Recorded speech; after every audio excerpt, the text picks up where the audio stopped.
까십니다. 죄 짓느라고 참 열심히들 움직이시네요. 데이빗 차가 2단이라고 아주 저를 뭐 억지로 그 데이빗 차를 2단으로 묶어가지고 난리 부르스를 떨더니 그러더니 또 어느 날은 데이빗 차는 더 이상 2단이 아니라고. 아, 옛날 일을 다 사과하면 된다. 또 이러더라고요. 변수가 옛날 일 사과는 했나요? 그러니까 자기가 하나님인 거예요. 내가 2단이면 2단이고 내가 2단이 아니라면 아니고.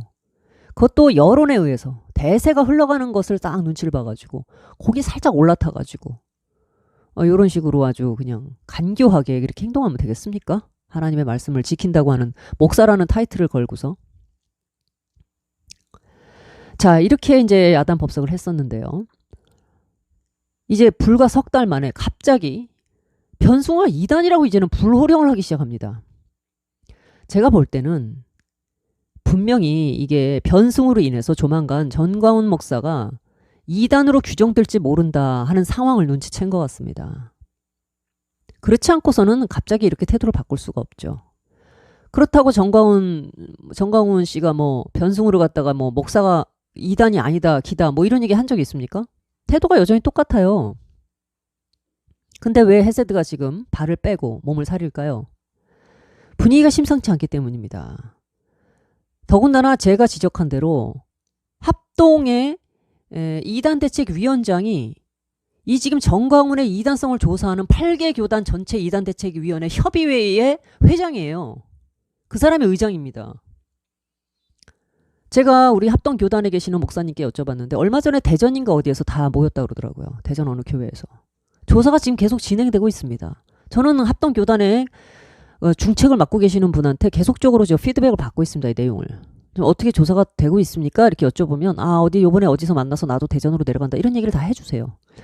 제가 개인정보 문제이기 때문에 여기서 굳이 얘기하진 않지만 저는 헤세드가 어디에서 부목사 했고 이거 정보 다 알고 있습니다.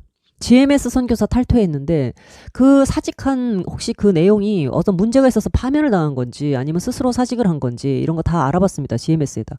조기산 총무님이라고 하는 분한테 그분이 지금 GMS 총무님이시거든요. 알아봤어요. 정보를 다 받았습니다. GMS에서 스스로 사직한 건 맞습니다.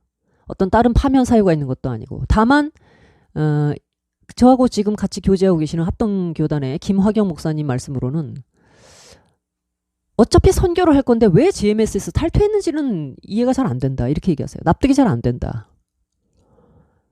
어쨌든 그렇기 때문에 GMS에서 탈퇴한 상태이기 때문에 나 홀로 선교사고 무자격인 건 맞다. 교계에서는 그렇게 보고 있다는 거예요. 그리고 지금 그렇게 양성화되지 않고 있는 선교사 수를 전부 통합시켜가지고 정리를 하고 있다고 제가 얼마 전에 브리핑을 좀 해드렸습니다. 그런 점에서 이영근이가 누가 봐도 좀 애매모호한 사람인 거예요. 하는 짓도 지금 신학적 정체성을 전혀 지키지 않고 있다. 지금 지켜보고 있습니다. 변승우 2단이라고 그랬다 아니라고 그랬다가 들쭉날쭉 하는 것도 보고 있고 직통 계시자들 이름 자꾸 얘기하면서 영상 찍고 있는 거 다 보고 있습니다. 네, 2020년 1월 14일 갑자기 이제 이렇게 얘기합니다. 사랑하는 교회 변승우는 이렇게 얘기합니다. 변승우 목사님 아까 그랬죠. 근데 이번에는 사랑하는 교회 변승우는 이렇게 시작합니다. 이미 여러 교단에서 2단 정죄받았던 사람입니다. 네, 몰랐어요? 이미 여러 교단에서 2단 정죄받은 사람인지 몰랐습니까? 근데 왜 전광훈 목사의 사역에 누가 되면 안 되고 다 이유가 있을 텐데 앞에는 아주 구구절절 마치 변승우의 영혼을 마치 지극히 그 영혼이 구원을 얻을 수 있다면 저를 생명책에서 지워주십시오. 거의 못에 빙의한 것처럼 그렇게 그냥 애절하게 떠들더니 이제는 갑자기 변승우는 이래버립니다. 이제 목사도 안 붙여요. 그 전에도 분명히 문제가 있었고 최근 들어 요한계시록 해설은 정말 심각합니다. 이렇게 얘기합니다. 자, 이 대목에서 제가 한 가지 말씀을 좀 드려야 되겠는데 제가 예전에 그 박성업을 비평할 때 벌써 한 1년 전입니다. 그때 제가 참 좋은 동역자들을 많이 만났습니다. 그 중에 한 분 계시는데 고명옥님이라고 계십니다. 여자분이신데요. 저하고 비슷한 연배이신 것 같은데 이분이 이제 저한테 제보를 주신 게 저 헤세드가 내가 변승우를 저런 식으로 지금 옹호하고 있는데 무슨 사람이 찾아와가지고 영상을 내리라고 그랬다고 하면서 저한테 알려주신 게 바로 이 변승우 666표를 받아도 회개하면 구원받을 수 있다 설교 내용이었습니다. 그래서 당시에 그 내용을 보고 정말 깜짝 놀랐어요. 그래서 제가 제 영상에서 한번 이것을 언급했습니다.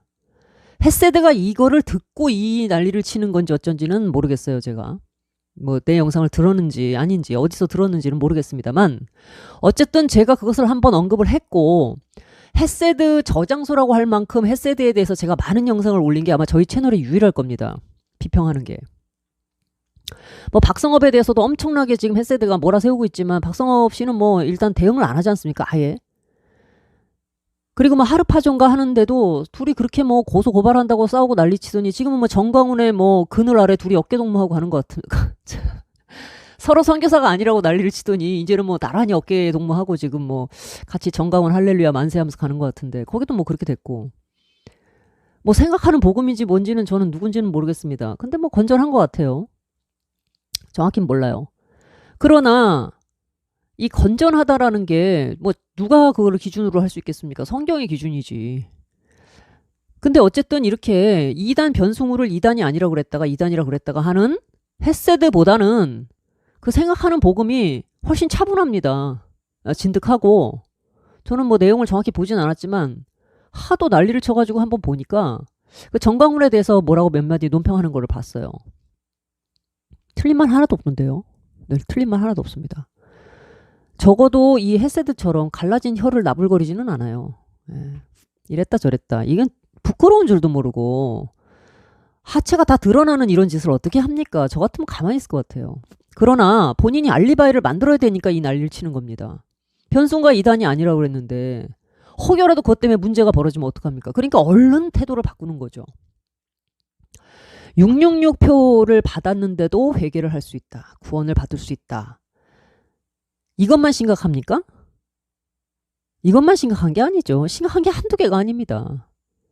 오죽하면 한기총의 2단 대책위원회로 들어가셨던 정동섭 교수가 뭐라고 얘기했습니까? 철저하게 변승우는 2단이다. 나는 그 확신을 지금도 하고 있다. 이렇게 얘기했습니다.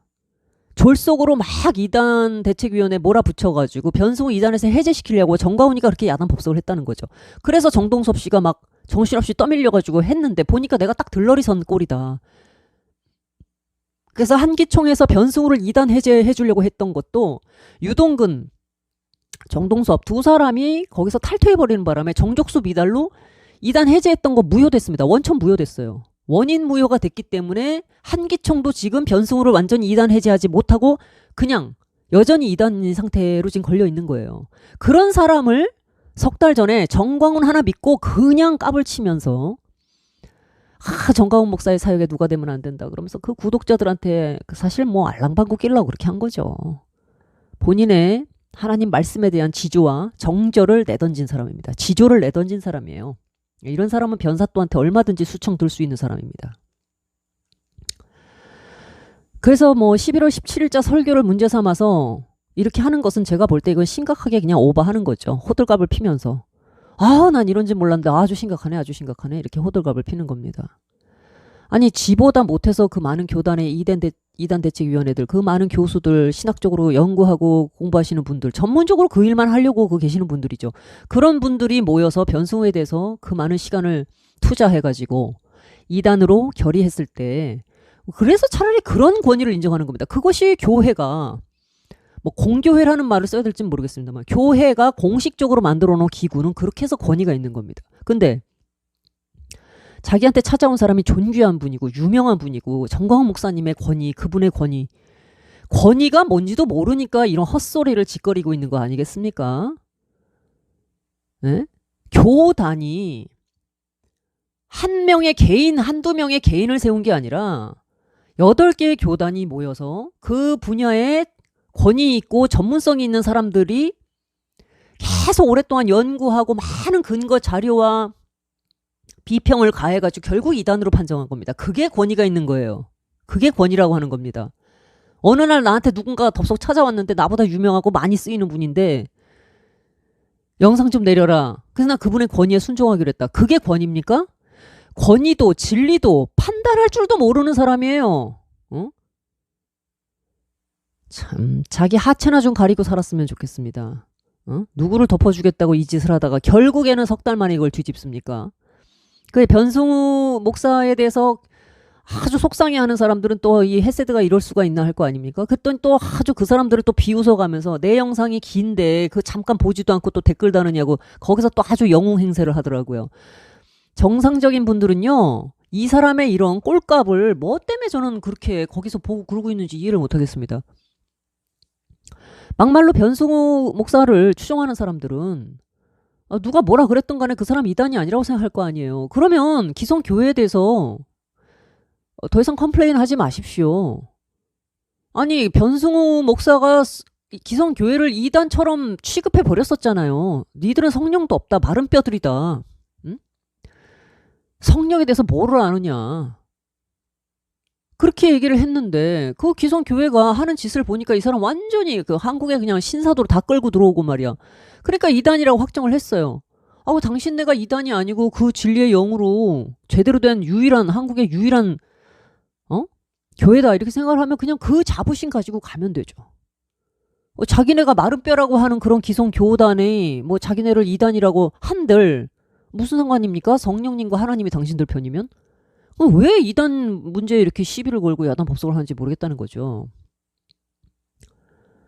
그러니까 이단은 그냥 이렇게 몇 마디 권고해서 그냥 무시하라 그랬잖아요. 그냥 무시하면 되는데 문제는 가운데서 정통인 척하면서 이렇게 혓바닥 가지고 장난치고 있는 이런 인간들이 문제인 거죠. 뭐가 심각하다는 겁니까? 이제 와서 변승우를 이단 심의해야 됩니다. 영상에 또 그렇게 적혀 있더라고요. 지능이 좀 부족해 보입니다. 솔직히 말해서 제가 볼 땐 지능이 좀 부족해 보여요.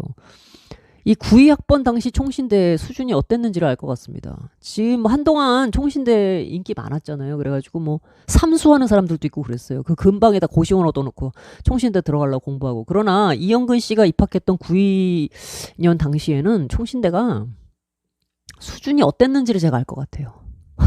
참 진짜. 그 뭐 본인이 뭐 태국에 한국어 뭐 강사를 했나 교수를 했나 뭐 초빙을 받아서 갔다 그럽니다. 근데 그 수준으로 어떻게 그 한글을 가르쳤는지 모르겠어요.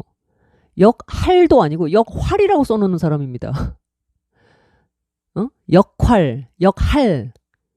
여러분 역활이라고 쓰세요? 역할입니다. 역할. 그러니까 이런 가장 기본이 되는 이 언어 단어, 이 글을 잘 쓰고 그다음에 잘 설득하고 한다는 것은 뭘 말하느냐. 커뮤니케이션 능력이 좋다는 뜻이죠.